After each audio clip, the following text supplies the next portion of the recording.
Comme le reste de ses anciens colocataires, Stevie Boulet a été très surpris de constater que sa participation à Loft Story en 2001 l'avait propulsé au rang de superstar. En effet, arrivé anonyme dans l'émission de M6 à l'époque, il en est ressorti connu du grand public. Le complice de Laurent Ruquier a même longtemps déchaîné les passions à chacune de ses sorties quotidiennes.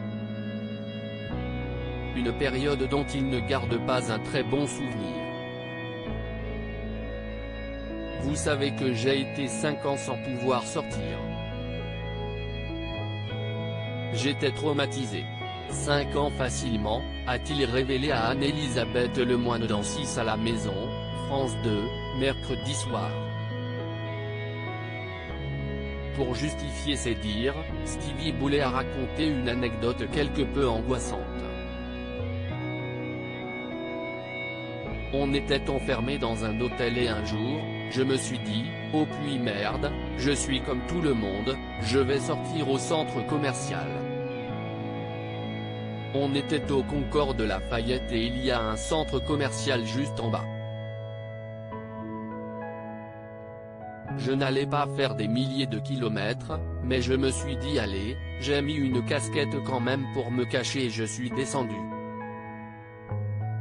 Et là, très vite, j'ai été repéré par 5 personnes, puis 10, puis 15, puis 100.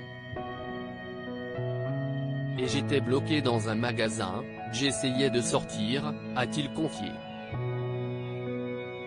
Et l'histoire ne s'arrête pas là. Stevie Boulet a précisé que ce jour-là une fan est allée trop loin avec lui, j'ai une marque, là, sur mon pouce. En fait, il y a une jeune fille qui m'a enfoncé son ongle dans la main. Et je pissais le sang. La sécurité est venue me chercher, etc. Ça, c'est une scène qui m'a profondément marqué.